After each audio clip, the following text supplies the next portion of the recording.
Hey everyone, this is Isaac, and welcome to another Photoshop tutorial. In this tutorial, I'm going to show you how to create the light burst text effect. Let's get started. First thing you want to do is create a text which you will put the effect on.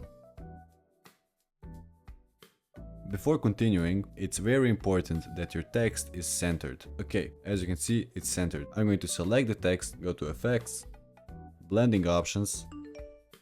First thing I'm going to do is create a gradient overlay. I have a full tutorial just on gradient texts, so if you want to check it out, go on my channel and you will find it there. For now, I'm just going to select a gradient that I think looks good.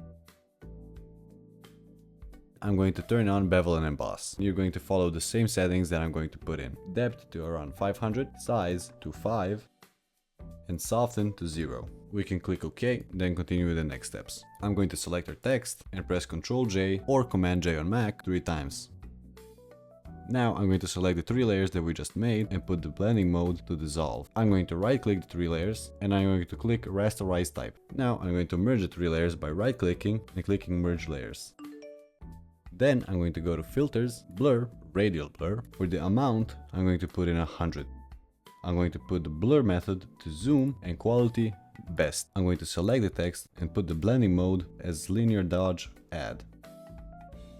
Now I'm going to go to filter again, blur, radial blur, and add the completely same settings again. I'm going to select that layer and I'm going to copy it 2 times. There we go. And that's it for this video. If you found this video useful, subscribe for more tutorials like this one. Check the description below for the links of all my socials, and if you have any questions or future video requests, leave them down in the comments below.